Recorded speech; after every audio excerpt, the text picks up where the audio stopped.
میرے بھائیوں، اللہ رب العزت کوئی ایسا کام نہیں جو نہ کر سکے۔ اجیب دعوت الداعی اذا دعان، یہاں پر اللہ رب العزت نے اپنے قریب ہونے کا جو تعلق بتایا وہ دعا کے ساتھ بتلایا۔ ویسے ایک جگہ پہ قرآن پاک میں ایسا بھی ہے کہ وَنَحْنُ أَقْرَبُ إِلَيْهِ مِنْ حَبْلِ الْوَرِيدِ، ہم آپ کی شہرگ حیات سے بھی زیادہ قریب ہیں، لیکن وہاں پہ عمل نہیں بتلایا۔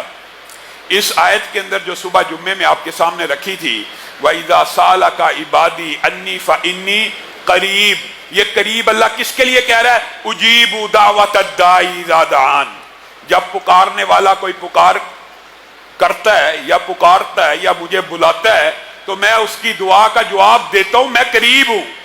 گویا دعا کے اندر اللہ رب العزت نے کسی واسطے وسیلے کو خود رد کیا ہے۔ یہاں پہ ایک اشکال پیدا ہو سکتا ہے کہ قرآن پاک کی دیگر آیات میں تو واسطے وسیلے کا ذکر موجود ہے کہ اللہ تک پہنچنے کا وسیلہ تلاش کرو، اس کا کیا جواب ہے؟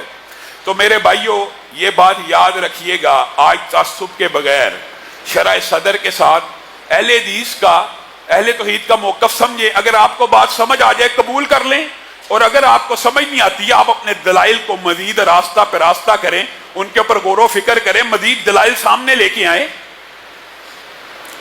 قرآن و سنت میں وسیلے کے اعتبار سے تین چیزیں ملتی ہیں کہ جن تین چیزوں کا وسیلہ دے کر اللہ رب العزت سے دعا کی جا سکتی ہے۔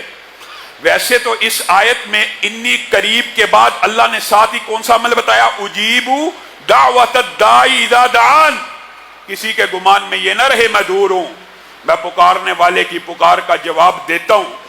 لیکن ساتھ اللہ رب العزت نے تین جائز اقسام کو بھی بیان کر دیا، اور قرآن پاک میں ان کے ثبوت اور احادیث میں ان کا ثبوت ملتا ہے۔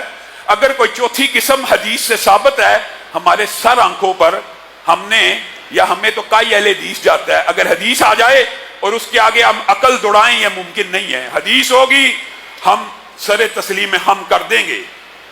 نبی کریم صلی اللہ علیہ وسلم اور احادیث اور قرآن و سنت کی روشنی میں یہ بات سمجھ آتی ہے۔ اللہ رب العزت کلام حمید میں خود ارشاد فرماتے ہیں وَلِلَّهِ الْأَسْمَاءُ الْحُسْنَى فَادْعُوهُ بِهَا، اللہ قریب تو ہے لیکن اللہ کے بہت سے خوبصورت نام ہیں، ان کے ذریعے اللہ کو پکارا جا سکتا ہے۔ یہ کون کہہ رہا ہے؟ اللہ کہہ رہا ہے، یعنی اللہ کی صفات کا واسطہ اللہ کو دیا جائے، اس کے اندر وسیلے میں کوئی شرک نہیں ہے، یہ اللہ ہی کی ذات۔ اللہ تو رزاق ہے، رزق کو نازل کر، اللہ تو رحمان ہے، رحمتوں کا نزول فرما، اللہ تو جبار ہے، اس ظالم کی گرفت کر، اللہ تو قہار ہے، وہ جس نے میرے اوپر ظلم کیا اس کو پکڑ لے۔ یہ اللہ کی صفات ہیں، اللہ کو اللہ کی صفات کا واسطہ دے کے دعا کرنا، اس میں کسی بھی قسم کی کوئی قباحت کی بات نہیں ہے۔ نمبر ایک بات۔ نمبر دو بات یہ ہے کہ ذات کے وسیلے کے حوالے سے ہمارے ہاں اختلاف ہے، صرف ذات کے وسیلے کے اوپر اختلاف ہے، اور کسی نیک ولی کی دعا کے بارے میں بھی اختلاف موجود نہیں ہے، اس کی بھی میں وضاحت کروں گا۔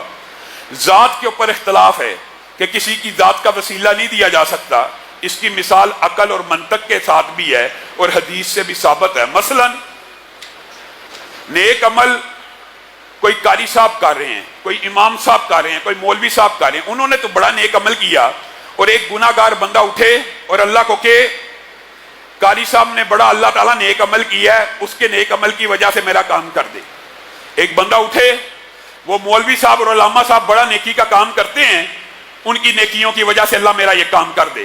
کیا یہ بات عقل اور منطق میں بھی آتی ہے کہ نہیں آتی؟ یہ عام فہم بات ہے کہ آپ اپنے نیک اعمال کا واسطہ تو دیں، تو قرآن و سنت سے بھی ثابت ہے، لیکن کسی غیر کے نیک اعمال کا اللہ کو کیسے واسطہ دیا جا سکتا ہے؟ کسی غیر کی ذات، اس نے تو نیکیاں اپنے لیے کی، اس نے تو محمد رسول اللہ صلی اللہ علیہ وسلم نے اپنی بیٹی فاطمہ کو نہیں تھا کہا میری بیٹی اس گمان میں نہ رہنا تیرا باپ نبی ہے، وہ نبی جس نے کل قیامت کے دن سفارش بھی کرنی ہے اور شفاعت کا میدان بھی لگنا ہے، وہ نبی اپنی بیٹی کو سمجھا رہا ہے اس گمان میں نہ رہی تیرا باپ نبی ہے اور تو عمل نہ کرے اور تیرا باپ تجھے جنت میں لے جائے گا۔